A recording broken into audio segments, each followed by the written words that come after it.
Happy Monday, Houston. Welcome to the Catholic Lunch Break, where we catch up on everything Catholic in Houston. My name is Tim Mott, the host of this program, and we have a full show for you today. Lots of people in the studio. If you're a regular listener, you may recognize that we usually do about 3 interviews in a show, and usually we have a one person per interview or so, and we talk to them. But I've got 9 people in the studio today, so I am really going to do my best to keep us on schedule. If you've never heard us before, this is the 1 hour a week that we reserve just for local Catholic stuff here in Houston. I don't know of another show that does that. There are plenty of national programs that you get to hear throughout the day, and there are plenty of local programs that talk about Houston stuff on other radio stations, but here is Catholic Houston. Houston is one of the most thriving, vibrant Catholic archdioceses I've ever heard of, and so I'm glad that you took some time to join us today. On the board is David Magianas, producer for the show. David, how are you doing? I'm doing well, Tim. It's really busy in here, so I'm excited. A lot of great guests, some new people I haven't met before, so I'm anxious to hear what they have to say, and thank you for listening. Thank you for joining us on our lunch hour today. We're going to have some good conversations about the nursing program at the University of St. Thomas, about the Mercy Ministry at Prince of Peace, and, of course, about our Pro-Life in Houston segment, because it is the second Monday of the month, so it's the Pro-Life in Houston segment.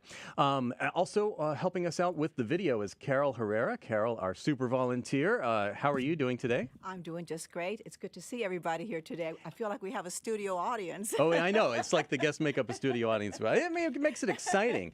So, listeners, if you want to see kind of what we're doing, I don't know how much of the background you're going to get, but you can see our faces if you go to any one of our video streams. We're on Facebook, YouTube, and Twitter at GRN Online. So just look for that there. I titled this show Love Mercy because I needed the catchy title for that. So look for it there. Quick announcements before we dive into our first interview. Wait. Don't let me forget the prayer, David. You're the producer. Don't let me forget. I'm doing this. Oh, okay, right. Here we go. In the name of the Father, the Son, and the Holy Spirit. Amen. Remember, O most gracious Virgin Mary, that never was it known that anyone who fled to thy protection, implored thy help, or sought thine intercession was left unaided. Inspired by this confidence, I fly into thee, O Virgin of Virgins, my mother. To thee do I come, before thee I stand, sinful and sorrowful. O Mother of the Word incarnate, despise not my petitions, but in thy mercy hear and answer me. In the name of the Father, the Son, and the Holy Spirit. Amen. Amen. Okay.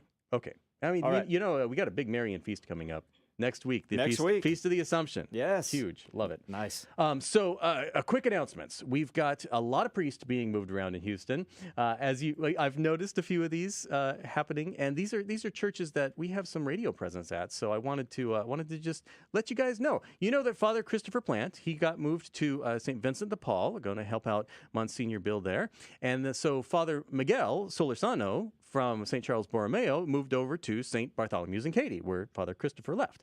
So that left an opening at St. Charles Borromeo, and I just heard on Facebook that Father Jesus Lizalde from Our Lady of Guadalupe in Baytown is going to be the new pastor at St. Charles Borromeo, which now leaves an opening at Our Lady of Guadalupe. Right. So I don't know who's going to be there yet, but this is so much fun to try and watch these priests move around parishes. It reminds you that we are not just our own little parishes, our own little islands. We are connected to the body of Christ, and we're all part of a great network here. And unrelated to that little shuffle is Father Elias Lopez, who is coming back from Navasota, which is in our archdiocese. Right on the edge. It's really way out there. But I know. But I think he was enjoying his time out there. But Father Elias is moving back into the heart of things in the Heights. He's going to be at All Saints, and his installation mass, I also saw this on Facebook, so really join our Facebook group. A lot of great stuff happening there, GRN Houston. His installation mass is going to be this Sunday at 10:30 a.m. at All Saints. So visit the Heights. So is that everybody? Well, no, there's certainly more than that. That's just the ones that came across my radar. Yeah, I think Father Innocent is at St. Elizabeth Ann Seton, and I can't remember where he came from, and Father... Well, see, when you get into parochial vicars, that's an even bigger story. I know. So the pastors, those are just the ones that I'm focusing on. Okay, I got you. We'll do another show at the parochial. So, David, we're vicars. already behind schedule. So we got to we got so many guests to get through today. Okay. But we can't go by without talking about the prayer breakfast, which are coming up a week from Thursday. Tell me about the prayer breakfast, David. All right, so August 18th, Thursday at the Heights. So 2 great guests. We have Joey Nadeau. He's going to talk about he's going to talk about a Catholic economy. And I want you guys to listen to that because I'm already bought into this. A Catholic economy, it sounds exactly like what our prayer breakfasts are trying to do, only larger, bigger. Larger large because scale. It's not just a breakfast. No. It's like lunch and dinner and throughout the whole day. No, it's what you buy. It's what you buy. You're spending your hard-earned money buying things. We're going to talk about it at the prayer breakfast now. So it's Heights a week from Thursday? August 18th, August correct. 18th. You can register for $10 at grnonline.com/Houston Breakfast. We're already up to 18. Oh, really? Yeah. Oh, that's pretty good for being only 2 weeks out. A lot of you like to wait till the last minute. I know. Don't wait till the last minute. I We know, need a head count for the restaurant. So, again, grnonline.com. That one's going to be super exciting. Father Nicholas Devine's going to be leading the prayers. Yeah, and he's got a little thing that he wants to tell you about as well. So we'll tease it next week. He's got a big surprise. Did you know he's a writer? Yes, I know. Okay, that's enough. Big surprise. All right. So the week after that, we're going to be out in Katy at La Finca again. And we got some GRN bigwigs who are going to be coming. So Richard Rain is going to be there. The VP of GRN. He's going to be there. And my buddy Sean from San Antonio, he's my counterpart over there in San Antonio. He's coming over to Katy. Like I told him, if you come to a prayer breakfast that early in the morning from San Antonio, come to the one in Katy. It's about as close as we get to San Antonio. It's almost a suburb of San Antonio. Yeah, but not League City. League City is another hour drive. Exactly. Anyway, but our speaker for Katy is actually going to be a really, really, really, really good one. I hope so. Yeah, I hope so too. It's David. Yeah. David, you have an amazing story. Don't say anything. It's my turn. You have an amazing story. Okay. I know because I'm the one that hired you to come here and be part of this radio station, but you do not have a radio background. You came from the oil and gas industry as a mechanical engineer, and God led you on a journey into Catholic radio. We're going to get that full story at the prayer breakfast in Katy. I have a cool story that happened to me at the airport. Really? Yeah, I want to share that with everybody. It'll blow you away. Okay, so register for the prayer breakfast at grnonline.com. Yep. The dates, locations are there. And you can also get extra recognition for your business if you do a table sponsorship. And we have 30 people already signed up for that one. Nice, and that one's even further out than Heights. I know. So keep registering, and I hope to see you there. Okay, so that's the news. I want to let you know that the Radio Ambassador program is off to a great start. Yes. If you are interested in joining our radio ambassadors, becoming one of them, go to grnonline.com again /Houston Ambassadors. And we have a guest here that's a radio ambassador. I know, one of our ladies, Mary Jean. Thank you for coming in today. She was coming in to pick up the very last of our bumper stickers. Except 5. You left 5. So that she can put them out at St. Charles Borromeo. But don't worry, we've got another shipment of bumper stickers coming in hopefully today. Fingers crossed. But Mary Jean's, she's already on the ball. This is our second week as a radio ambassador. That's awesome. That is awesome. Yeah, you can learn more about that again at grnonline.com. Okay, now it's time for our Pro-Life in Houston segment. Whew. Well, coming back to our regular guest, Teresa Ensley from 40 Days for Life. Teresa, welcome. Thank you for coming. Thank you so much, Jim, for having me. How are you doing today? Oh, it's been an awesome weekend. We had a whole bunch of people come in, even from all over the world. We had a priest in from Colombia and a group from Mexico City and coming in for the symposium here in the Houston area. Wow. And we were very blessed to have the help of our guests today to run the prayer campaign and to run the prayer outside of the abortion facility. And I'm going to let them fill in, what is going on. So 40 Days for Life started here in Houston, right? Well, it actually started in Bryan, but a woman left Close enough. Bryan and brought it to the best practices to Houston, and Houston Coalition for Life is its own entity. Yes. So they're not the same group. Oh, but, no. But we Certainly definitely not. count on them to run the campaign. Actually, here. this is a great time to explain the difference. So you are working with 40 Days for Life, Yes. which is an international organization. Yes. And now you have brought in the guest from Houston Coalition for Life. Houston Coalition for Which Life. is a Houston organization. Yes. Okay. And so they run the local campaign here, and they're actually one of our elite 365 campaigns because they have been praying outside of the abortion facility year-round. And they were actually doing that before 40 Days for Life even had this elite program. And so there's a lot that has happened in Houston and develops over time. So there was prayer before 40 Days for Life. There's been prayer since, and so they're here today to encourage that prayer as well and to tell about the activities because last time I had Alexandra Sizemore here, she's the Director of Development, it was before Roe was overturned. Now we have Elizabeth Priestley also joining Alex today. And Elizabeth is the director of programs, and so we're just delighted to have them here in a post-Roe nation. Well, Alex and Elizabeth, thank you very much for coming today. Thanks for having us. Yes, thank you so much. We're so wonderful, just so incredibly happy to be here today, and we're just so happy to be here in a post-Roe world for sure. Right. So this is the first time we've talked to Houston Coalition since Roe v. Wade went away. So what is the feeling like in the office there? Oh, well, first of all, on June 24th, 2022, we all cried tears of joy. I walked in. I will never forget the moment. Walked in, literally the judgment or the ruling had just come across the wire, as it were, and my boss and my teammates were all crying. We stopped in a moment and had this wonderful prayer of thanksgiving. And so, so much has happened since that day. We are busier than ever. Of course.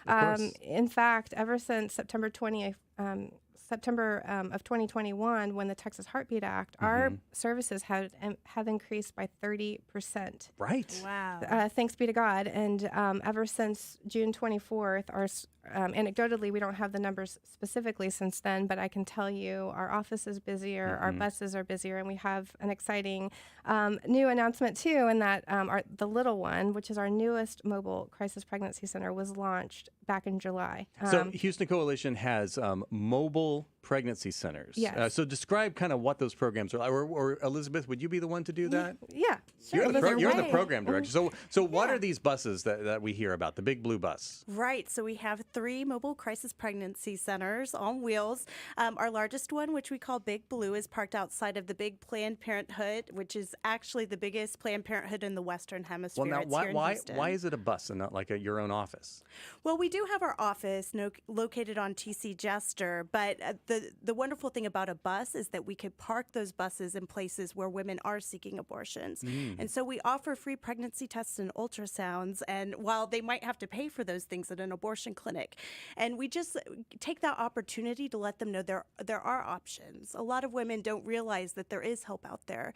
So by parking those buses outside of those locations, we're able to reach those women and know there is hope out there. Okay, so you've got the Big Blue Bus outside the big Planned Parenthood. What's the atmosphere like over there at this point? Well, it's less busy, but so in Texas, of course, post-Roe, abortion is illegal, but these abortion clinics are still seeing women in order to confirm the pregnancy and do ultrasounds. And what's happening is they're referring those women out of state for their abortions. So we still think it's very important to be out there praying as much as possible. We plan to hold our 40 Days for Life campaign as usual, with the hopes that we can reach these women and let them know that we're there to help them. Okay, so Houston Coalition, you guys are helping women directly outside of Planned Parenthood and other abortion facilities. How does that relate to 40 Days for Life? So 40 Days for Life holds campaigns, but Houston Coalition is an organization. Is that right? Yes. So most of our campaigns are actually not run by organizations. So we'll have families that pull together or individuals in churches that say, hey, I want to lead this particular prayer event outside of an abortion facility. So we focus on prayer, fasting, community outreach, and peaceful vigil. And as far as the Houston Coalition for Life, they are one of the groups that actually has a mobile unit. They're not the only one that has a mobile unit, but they are the ones here locally.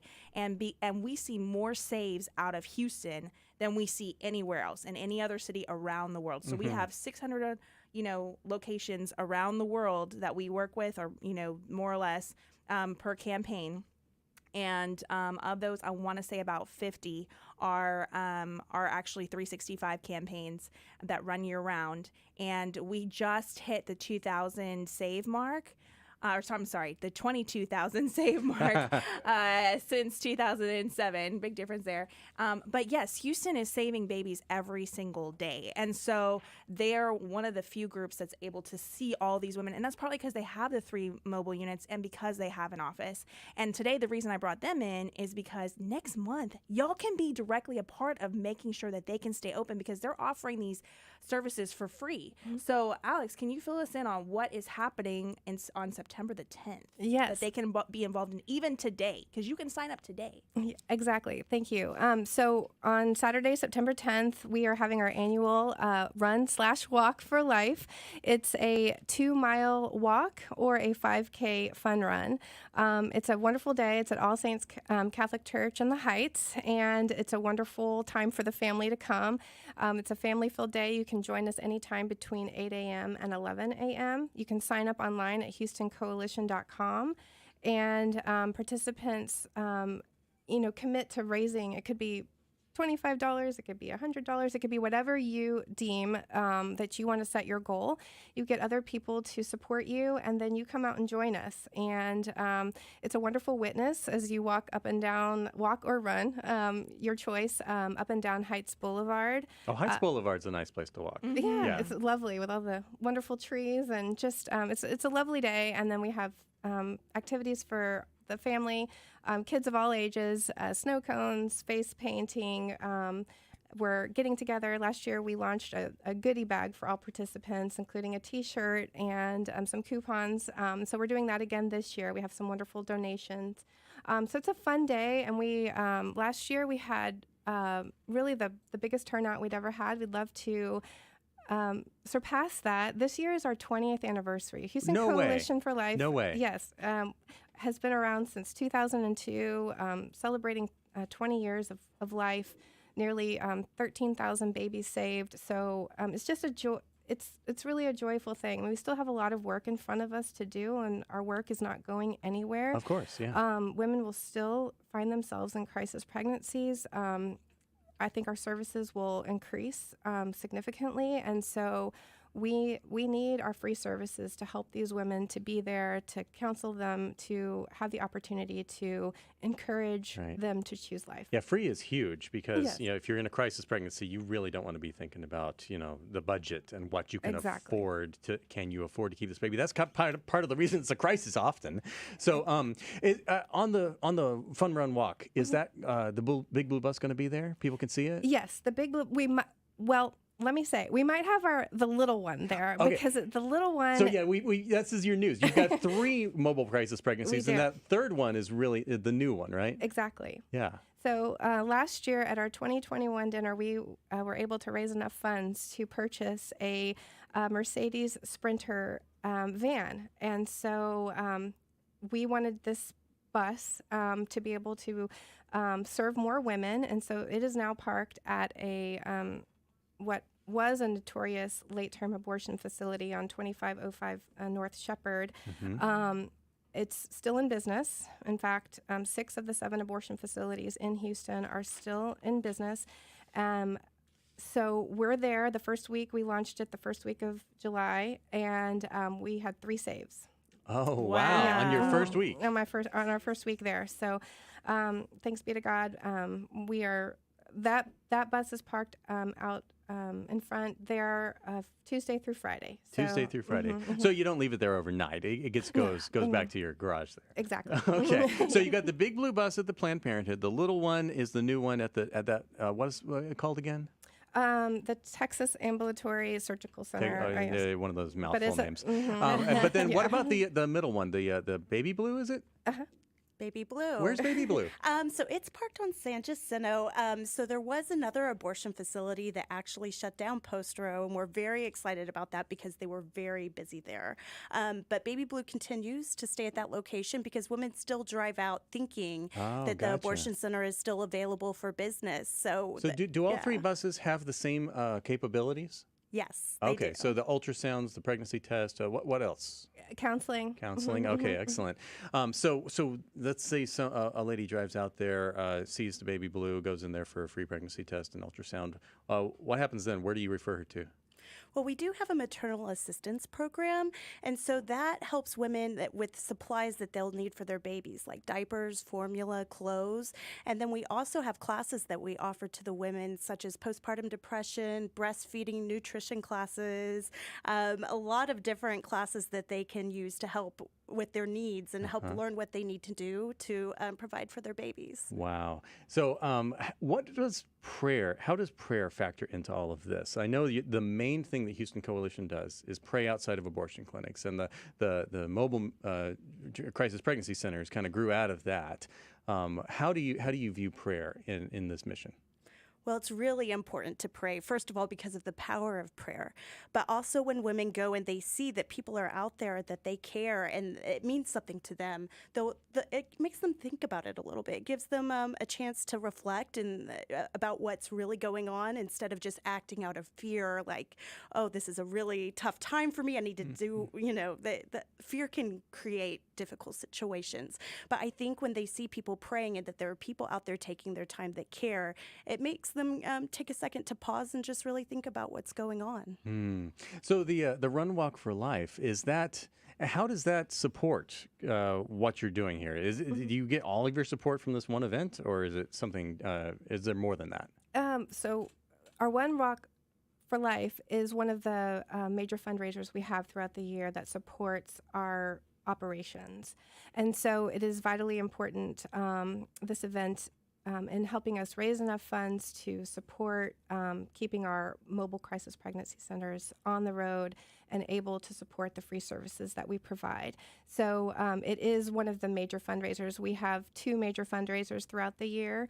And so this is, we have the Run Walk for Life, and then we have our a benefit dinner, which is in the spring. Okay. And do y'all get any government funding at this point? We do not. Okay, so that's a continued trend here. That's great. That's wonderful, because that means no government requirement, sticking around in there. So great. And then you could talk about Christ right away, and that's so essential for so many of these women. And a lot of women, I remember whenever I was there, they would just change their mind. It was 90%. Is it still 90%? It's gone up, actually. Great. So since the Heartbeat Success rate. Act, yeah, so 94% of the women that come and see us choose life for their babies. And that's as of the end of the second quarter. So the number did go up. Wow. And so we're anticipating seeing more women. And now that abortion isn't readily available in Houston, and we're hoping that number gets higher. Incredible. And so this is good. Another benefit of going to the Run Walk for Life is you can invite people to donate to your running and walking, which gives you that opportunity to really reach out and be that voice for the voiceless, to help these women to know, oh my gosh, there's still someone who's there. They haven't gone away. Like we're not just we won and we're done with everything. Oh, yeah. Roe these women are still was a coming milestone, in, not an end point at all. Right. It didn't solve the problem. It opened the gate so that we can solve the problem. Exactly. Exactly. Yeah. So. Okay, so that's we need to tell people kind of how they can get involved. First, how they can volunteer for you, and then second, how they can sign up for this Run Walk for Life. Sure.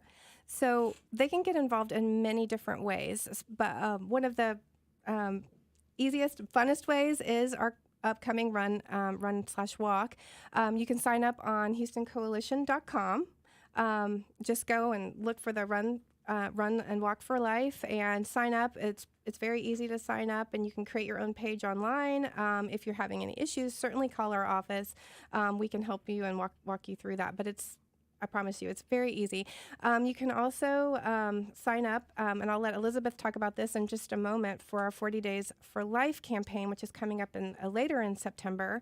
You can come and pray at any time at any of the abortion facilities, and you can become a sidewalk counselor. That's another way you can volunteer and peacefully approach women who are entering these abortion facilities, and you can learn how to do that. We have classes that teach folks how to become sidewalk counselors. We also have a young adults group, which I'd love to share. It's called Generation VTI. It's for adults in their 20s, 30s, and 40s who want to become more involved with the pro-life movement and with Houston Coalition for Life. And so we do different events. We have prayer events, we have educational events, we have social events. And so you can sign up again through HoustonCoalition.com if that's something that's of interest to you. But I'm going to let Elizabeth talk a little bit about how you can become involved with 40 Days for Life. Yes, so we're looking for 40 Days for Life is going to take place this year outside of our large Planned Parenthood, the biggest one in the Western Hemisphere. So we're having that 40 Days for Life between September 28th and November 6th. Okay. And what we're hoping to do is find group leaders that have pro-life communities, church groups that would be interested in signing up for a day to stand out and pray outside of the abortion facility from 7 a.m. to 7 p.m. Okay. Or if you'd just like to come by yourself and come join us for an hour, that would be wonderful as well. So we'll have information about that on our website, or you can email me at Elizabeth with a Z, at HoustonCoalition.com. HoustonCoalition.com. It's one of the best websites out there. Thank you so much, Teresa, for bringing in Houston Coalition for our Pro-Life in Houston segment this month. Absolutely wonderful choice. Yes, and I'm so delighted to have you ladies here. So thank you so much. And also one quick other thing. So Prince of Peace, you're going to be interviewing next, and they are one of the biggest groups that comes out to pray. So yes, we're very, very happy with Prince of Peace. So one of my favorite things about working in radio is I get to bring different aspects together from all over the city. So you're listening to the Catholic Lunch Break, where we catch up on everything Catholic in Houston, and this has been our Pro-Life in Houston segment for the month of August. When we come back, we're going to be talking about the Prince of Peace Mercy Ministry, a 30-year and the incredible amount of people on their website.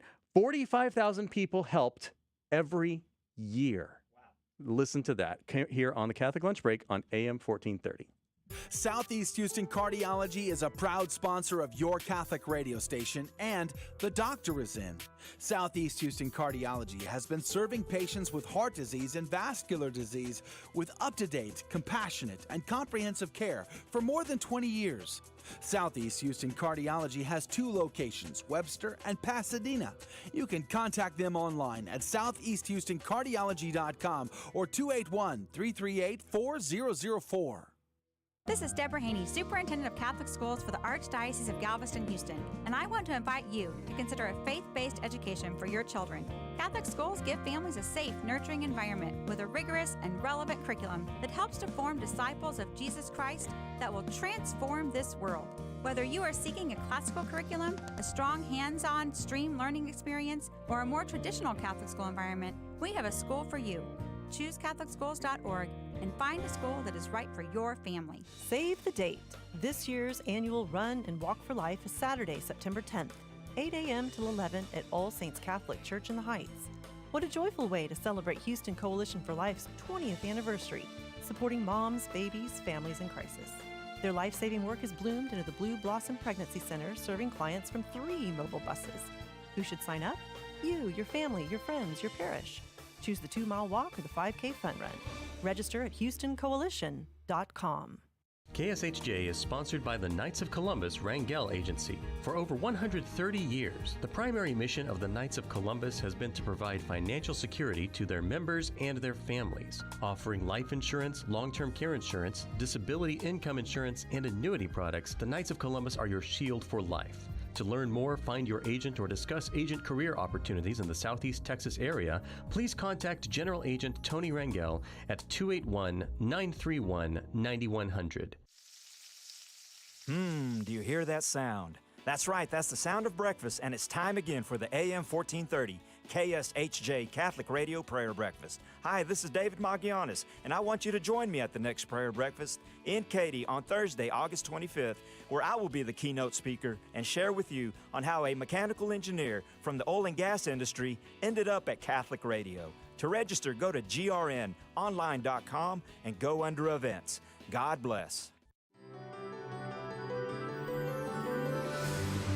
This is the Catholic Lunch Break. We're catching up on everything Catholic in Houston. We just finished talking with Houston Coalition for Life. Now we're talking with Prince of Peace, the Mercy Ministry at one of the largest parishes in Houston. Joining us is the director of the Prince of Peace Mercy Ministry, Susan Gallagher. Susan, welcome to the Catholic Lunch Break. Thanks for having us. Is this your first time joining us live on the air? It is. I'm a little nervous. I mean, I've talked to you so many times before, I always forget who I've had on the show and who I haven't. So, welcome. Let's introduce you for the listeners. Are you a native Houstonian? No, I'm not actually. East Coast. East transplant. Coast. Okay. Well, I come from the West Coast, so we're meeting in the middle here, Gulf Coast. But when did you come to Houston? Why? When or why? Oh, golly. 25 years ago. Nice, nice. And have you gotten used to the weather yet? Never will. Neither me. Me neither. With that this East can't be. Coast stuff, you know. Love you Houstonians out there, but your weather sucks. I know. I like the change of the colors of the trees and stuff. There's that. It's- Okay, I so miss so that. but about that, you married, kids, family. What's your family like? Yeah, I have a stepson and two biological children, 2 girls. They're now ages 29 and 31. Oh my gosh, they're old. What does that make me? That makes you young at heart. Now, what is your role at Prince of Peace? I am the director of the Mercy Ministry at Prince of Peace. I've been there for 23 years. Oh, basically since you came to Houston, then. Pretty much. Wow. And Yeah. so what is the before we do that, we got to bring in your guest here. Yes. You brought in a friend as well, I Bill did. Sanchez. Bill, welcome. You are a volunteer with the Mercy Ministry. Yeah, great to be here. I've been volunteering with the Mercy Ministry probably about 8 months. Yeah. 6-8 Oh, months. okay. So you've been there 23 years. You've been there 8 months. So we get both sides of this. Yeah, we've been parishioners since 2003. We came from New Orleans, so we are used to this weather. Yeah. So this is I retired about a year and a half ago and began looking for ways to get involved in the Mercy Ministry. Just called to us. You just had to keep giving. Had to keep giving. It feels like once you retire, now you've got some time that you can actually. All the excuses drop away. But you're looking for it, man. So, okay, Susan, what's your elevator pitch for the Mercy Ministry? If someone says, "Oh, what is this?" I mean, what's your elevator pitch for that? So we are a parish-based ministry that helps people in crisis. We run 22 different programs and services in social services and social justice programs. And is the website accurate when it says 45,000 people helped every year? Well, since COVID hit, things have changed. Of course. So those numbers are a little high for us now. Sure. But we're serving a lot of people all the time. Well, over many, many years here. That's right. So you've got some history there. Oh, how did this whole thing start? There was a little nun named Sister Guadalupe, and she was feisty, and she started this ministry in an Acres Home house. It's always some consecrated sister who's got a vision that God gives her. Yeah. And she started it there, and I had the pleasure of meeting her a few years ago, and she's spunky. She said, "Hey, you could take off a few pounds." I was like, "How rude!" How honest of a sister to But say she's so. right. Yeah. She's right, of course. But Sister Guadalupe served people right there, and there are a lot of financially challenged folks living in that Acres Home area. Sure, yeah. But at one point, it moved to the parish and became a parish-based ministry. Right. So for those not familiar, Prince of Peace is on the northwest side, on 249. Right, on Tomball Parkway. Yeah. That's right. So when she moved it to the Prince of Peace, did she just need a bigger venue for it? Yes, and they did have some space to offer her, and so they were able to run a food pantry and have a clothing room and just basically social services for the poor. Okay, so so you mentioned a bunch of different kind of programs and a bunch of different like food programs, rent assist programs. Yes. You got the social justice program. So, what would you like to highlight today? And our time with this show, many. There's so many. So pick the top ones. Okay, probably our busiest area is our food programs Okay. and our financial assistance consideration program. So what do you provide and what does it take to run that? Okay, so these are zip code specific for non-members of the parish. That means that we work in a certain zip code area. And believe it or not, 75% of who we serve are not members of our church. So only 25% are members of the Catholic Church there. Okay. And we help everyone, all ages, all genders, all church affiliations, anyone who comes forward and asking for help, we try to serve as long as they're in our zip code boundaries. And it's about 7 zip codes for food and 4 for financial. Okay. Wow. How do people hear about it? Is it? Oh, gosh. There's a lot of word of mouth. A lot of word of mouth. A lot yeah. of word of mouth. That makes sense. But, we also have a presence on social media. And we have a website, pophouston.org/mercy ministry will get you right into our website and our page of the website. So anyone who needs some help can go down and find the assistance column, and you can see how to make appointments for financial help and for food help. Nice. I see you have a pro-life ministry here as well. We do. We have a great pro-life, and that sort of leads me into one of the areas I did want to talk about, which is the Gabriel Project. Gabriel Project, okay. Yeah. Folks, since Roe v. Wade ended, people are saying, well, how are you all going to help the women who are in crisis, who are pregnant, and need help? Well, I'm here to tell you that for the last 22 years, the Gabriel Project at Prince of Peace has been serving pregnant women in crisis. And we have around 100 women a year that come to us. So what does that mean? The pregnant woman, is actually matched with a trained volunteer that we call a Gabriel Angel. And that angel, will provide emotional support, spiritual support, and practical support.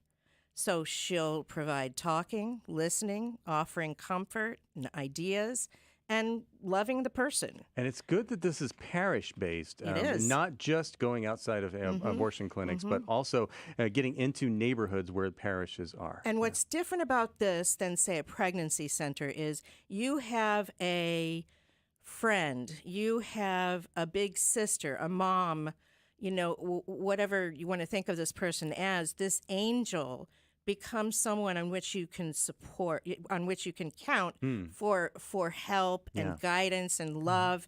And she can stay with you depending on how many months it is before the baby is born. That person can stay with her angel for 4, 5, 6 months. Wow! And there's a wonderful bond. We've had angels in the birthing room. We've had them visit the mom and the baby in the hospital after the baby is there, and it's beautiful. And we have an example of one baby who was born 2.5 months early, and he was literally struggling for life. And I sent out a message to all the angels, and then we sent out a message to some different groups: our pro-life group, our prayer for group, our pastor, and everybody was praying for this baby, and beautiful results. He absolutely welcomed life, and he's fine. He's home with mom and dad, and they are so grateful, first to God for their baby, and secondly for all the prayers that the parish gave to their family. Wow, and that's the Gabriel Project. Bill, what is the program that you work with the most in the Mercy Ministry? Susan, I made the mistake of going to Susan and saying, where can I help you? And she said, I need help with the financial crisis interviews. And so these are folks that are having some specific emergency, and so our task is to interview them, to be sure we understand who they are, the burden they're bearing, and then try to connect them with resources. Obviously, with so many families in need, we can be a piece of the puzzle. Right. We can provide a little bit of support, but we're also there to help connect them with other agencies and ministries that can support. We're there to show the love of God to them, to care for them, and then to give them some practical homework, some things they can do to help work their situations. We've seen a lot of families that have struggled with utility bills during the summer. Oh, yeah. And many times we find that they're on month-to-month plans where they're paying very high rates. We'll talk very practical things about how they can manage those situations. Right. We can be a piece of the puzzle, and so we look for ways to do that, and then we pray with them. You're taking what God has given you, the experience, the wisdom, the know-how that you've gotten, and you're sharing that. You're sharing that. It's a way to put it back out in service to the folks around us. Now, you've said you've been volunteering for about 8 months now, and of course you just recently retired. You're probably getting adjusted to a new way of life. But how has volunteering impacted you? Has it changed you? Do you feel more worn out from dealing with these problems, or do you feel more energized from helping people? It's been an amazing experience. I told Susan, I guess after I'd been doing this for about a month, I said, I understand now why you need volunteers to do this, because it really is gut-wrenching. You deal with people that are dealing with very difficult situations. Oh, yeah. And so it's a real blessing to be able to provide some support and help, but it's also emotionally wrenching. And so I really feel for the the folks who are working in this ministry full-time day to day. How much time do you put in? If you're not your volunteer, but how much time do you put in? Well, I'll usually come in on Thursdays, and I'll be there from 9 o'clock in the morning until 1 or 2 o'clock in the afternoon. Okay. We'll usually have 2 interviews in that space of time, and so it's one, learning about the person, learning about their situation, and then trying to work on the practical steps. What can we do to help in that situation? So, Susan, helping tens of thousands of people a year, and how many full-time people do you have working on this? We have 3 full-time workers and so you need a lot part-time. of volunteers. Yes, lot we of volunteers. Have, wow. Well, we used to have like 500, but since COVID hit and so many people stayed at home, we're down to probably half that, and we need volunteers from the church to help us. And yes, we do have some volunteers from other churches that ask if they can work, and yes, they can. They can help us. So I imagine a lot of people listening right now might want something like this at their church. Would you be able to consult with anyone who wanted to just find out like how they could start a ministry at their program? I've actually talked at Catholic Charities programs before for the same purpose in mind. And I have to say that as long as you have a pastor who supports it and wants this, it's wonderful. Okay. And I want to tell you something. This particular ministry is supported only by funding. It's meaning we're not taking money from the daily or weekly offerings. We have 2 fundraisers a year. One of them is coming up in October. Gotcha. Yeah. So it's not the parish that does this; it's the parishioners. Well, who yes, do it. but it is the parish because the parishioners go to these events. Yes. So they are donating things for the gala. For the silent auction. They are donating things for the live auction. So what's the next big event you have coming up? Yeah, it's a gala. It's on October 7th. October 7th. In the evening. And got your flyer right here. World Tour. Yes, that's Gala right. in golf. October 7th. Nice. And then on the 21st, we have a golf tournament. And so people can go to pophouston.org and find the Gala and Golf information. If you want to be a sponsor, we have Renewal by Anderson, who's our title sponsor this year. They are giving $40,000 towards it. So everything that we do, the financial assistance, the Gabriel Project, the cribs and car seats and baby clothing, all those things are supported by the gala and the golf tournament. I love it. That you've got a self-supporting ministry there, just like Houston Coalition was self-supporting. But it's at the parish level. It's there's so many ways for our listeners to get involved. I know we're out of time right now, but I know. But thank you so much. Maybe we can have you back to another time, and we'll talk about some of the different other programs that you guys do sometimes. Prison ministry is on fire and Prison ready ministry, to go. yeah. So many good things. Wonderful. Susan Gallagher and Bill Sanchez from Prince of Peace, the Mercy Ministry there. You can go to pophouston/Mercy Ministry. Well, not exactly. pophouston.org. /Mercy Ministry. There you go. Get .org. Right. pophouston.org/Mercy Ministry. Thank you again. You're listening to the Catholic Lunch Break, and when we come back, we have more exciting people to talk to from the University of St. Thomas, an accelerated Bachelor of Nursing program. This is new and it's exciting, and we have all aspects of it, from the dean all the way down to a recent grad. So listen here on the Guadalupe Radio Network to Catholic Lunch Break. Hi, I'm Joel Matthews, business owner and partner with TRO CPA. I'm a proud sponsor of this Guadalupe Radio Network station, and I think you should be too. As Catholics, I believe we should put our money where our faith is. And as a CPA, I help small business owners make wise decisions about their money every day. You can find out more about what I do and why I sponsor KSHJ by going to my website, trocpa.com. That's trocpa.com. There are still so many people in Houston who don't know about the Guadalupe Radio Network. We're going to tell them, you and me together.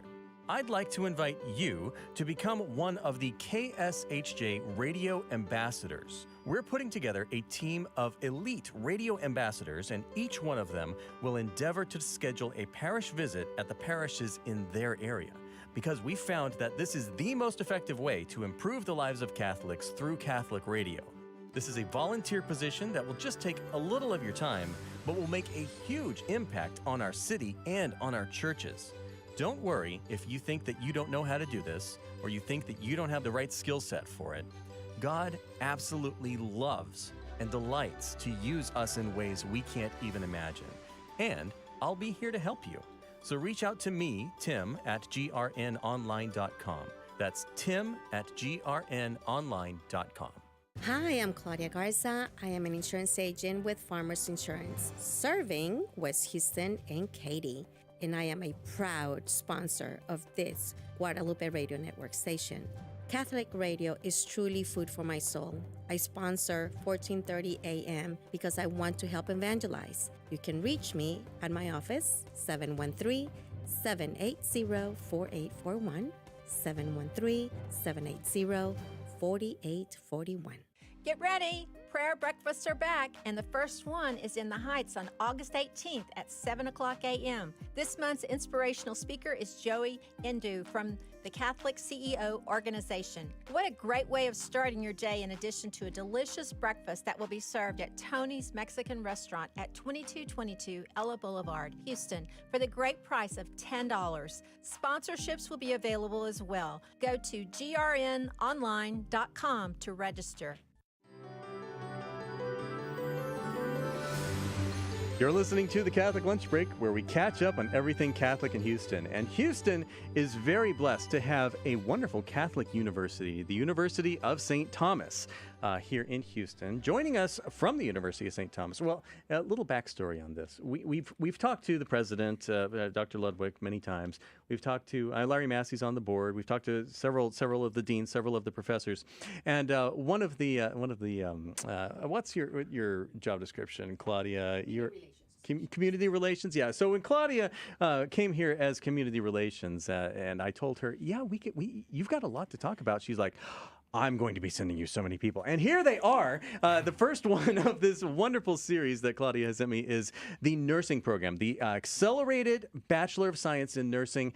We have the interim executive dean for the UST Carroll and Otis Peavy School of Nursing, Dr. Claudine Dufresne. Thank you very much for joining us. Well, thank you for having us. Yeah, it's wonderful to talk about this and dive deep in the short amount of time that we have on what the University of St. Thomas is doing with nursing. Nursing is such it's a really Catholic way to be the hands and feet of Christ in the world. So even though it's a secular environment, really, medicine, where you're focused on science of helping people get better, it's a way of bringing God's healing into the world. So what is your story about how did you get into this as the executive interim dean? Well, I came to UST 9 years ago and have been faculty and just have been moving up. Was part of the planning and implementation of the accelerated program, its first director, and am now serving as the interim executive dean. And it's what we do is just nursing is just a manifestation of. You can't do nursing without spirituality. Right. You absolutely have to be able to touch people spiritually and emotionally and in every aspect of their lives and not just the physical. And so our Catholic identity fits perfectly with that when we are talking to our students and really preparing them for the real world. Right. Okay, and so joining you today are Sarah Johnson, Director of Admissions for the School of Nursing. Sarah, welcome. Hey, Tim. Okay, so how are you a nursing grad as well, or did you just dive in as the Director of Admissions? Great question. No, I'm actually here on the lens of enrollment management. Oh, so okay. I am not a nurse, but there's so many people that can help, with the mission of growing nurses. Yeah, and so you talk to the people who want to become nurses. I do. Yeah. That's right. You know, and to what you spoke about and Claudine spoke about is that, St. Thomas has the wonderful mission to really dive deeper into what is a human person and then really looking how to heal a human person. Our nurses are not going out for numbers or who's on the name chart, but really meeting a person where they're at. Right. And last but not least is Michael Cramer, who's a graduate of the Accelerated Bachelor of Science in Nursing and currently working as a nurse, right? Yes, sir. Where? Okay. I'm working at Bentob in the medical center, a level 1 trauma. So there's only 2 in the greater Houston area. What does it mean to be level 1 trauma? So the worst of the worst. Anything you can think of, whether that be stuff you see on TV, literally the worst of the worst. Wow. Yeah, and then at Ben Taub, you have Ben Taub and Memorial Herman, but Ben Taub, they see a lot of the underserved population, so you really get, it's everything thrown at you. So Houston's an incredible place to be for medical because the Texas Medical Center is just wonderful. World class, really. Claudine, I mean, what is how do you this nursing program? When you talk about accelerated Bachelor of Science, what does the accelerated part mean? The accelerated part means that once the student comes in with all prerequisite courses, we have a track that's if they have a bachelor's degree and take their prereqs for the nursing program, or a transfer progression that we've recently started, and Sarah can really speak to that one. Once they get all of that and their science and math prereqs, then they enter the first nursing courses, and it's 3 semesters, 19 to 20 credits each semester, and they can complete it in 1 year. Wow, 3 semesters. That's all. You complete the whole program in 1 year. Correct. With the prerequisites, of course. So do they have to have a full undergrad to be able to do this? So in our accelerated program, we do have 2 pathways. So we do have that post-bac option, and then they would dive right into the 3 semesters after having prereqs. And then now this fall is our first time offering it for transfer students. And so transfer students will take UST core classes the first semester and then dive into the 3 semesters after that. Okay. Yeah. So Sarah, when someone comes to you and says that they're wanting to join this program, why are they doing it? Why do they want to be a nurse? Yeah, and that's a great question. You know, what I'm seeing a lot of students wanting to help, and this was kind of something that we were seeing before COVID. We were seeing a lot of interest students who had family members or friends or just interactions with someone in the hospital that they met with. But then after COVID, they really saw the need and they wanted to come to the need. And so students who were really excellent at STEM majors, they said, you know what, I really want to pursue nursing. I want to now take my education and move it further to helping people. Okay. Michael, does that kind of, reflect your story? Not really. Mine is completely untraditional, but tell me about it. To sum it up, I started off in nursing school. I had a basketball scholarship. I played basketball at a UT branch, and that was just a little bit too much to handle at the time. I was young, coming in 17, 18. So I got out and I was an investment banker for 2 years. I was at Merrill Lynch. And I taught economics in the Dominican Republic for about a year. That's when I realized I was like, okay, fulfillment. So I came back. I was like, this is not what I want to do for the rest of my life. You don't want to be moving money around. Yeah. You want to be doing something real. So I was on vacation one time, to sum it up, and it just all came to me, and I was like, this is my calling. I'm going to go to nursing school, which is what I said I was going to do since a teenager. I was going to be in medicine, and so that's completely from finance to that. So what is it about being a nurse that really kind of fulfills you? What is it that you like about it? Yeah, so every day to day, in an office, and just like you said, talking about money, that I was making a lot of money, but I was very empty. But being able to actually touch those people, especially, that's why I chose Ben Taub. I could have went anywhere in the med center, thanks to St. Thomas. But the people that I'm touching and the difference that I'm actually making, where I'm not just giving medicine, I'm actually having conversations and making a large impact, is what I wanted out of my life, to be able to help really actually change people's lives. So my mother actually when I was a kid, she went back to school after having her own career to become a nurse. And I remember as a kid looking up at her and seeing the change in her. I mean, how she was fulfilled in having those conversations, touching people, and being human, really. Is that what it feels like? Exactly, yes. Wow. So I guess, what was your experience at UST then? Did you do the accelerated program? I did do the accelerated program. I was a part of the first cohort, I believe. Yes. How long did it take you? It took me 3 semesters. 3 semesters? A year. Wow. And honestly, it was amazing. I've always done pretty decent in school. My first degree, business, BBA finance, I did okay. But I think it really goes to show the faculty and the help that they have to offer, because I graduated with honors and I've never done that. Oh, wow. So just the amount of resources, it's a lot more than just teaching you how to become a nurse, like she said, the holistic approach and stuff like that. And I couldn't thank them enough. I told them plenty of times, although I'm graduated, anything you guys need, I'm more than willing, because that's how much I really care and thank them. So I'm willing to give back in any way that they need. So how long was the getting to Ben Taub part of your graduation process, or was there like a gap there? Did you have to search around much? No, I didn't, and they do a good job as well. They have career fairs and stuff like that. Okay. Where multiple organizations will come, and then they really stress to us the importance, because a lot of times you can have that lined up before. I had job offers in September, graduating in December. So you actually had to tell them to wait a little bit. Yeah. Oh, that's awesome. So Claudine, or I guess this might be a question for you, Sarah. What is the tuition like for this?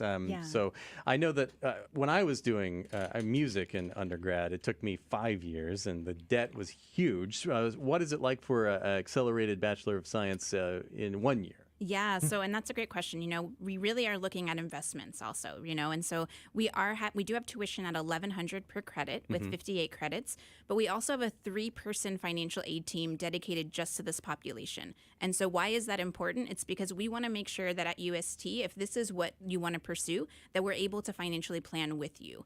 And so really getting you informed of outside scholarships, making you aware of opportunities to move this career path for you. And so it's all part of your desire, your drive, your passion, and I think that's what's really evident is if you really are wanting it, then UST is going to see how we can help you. Wow. Okay. So I guess the next question is, if someone is interested, that listening right now, they want to learn more, or they know like their grandkid, or they want to recommend it to one of their friends, like where do they go? All their friends. Tell all their friends about our nursing program at the University of St. Thomas.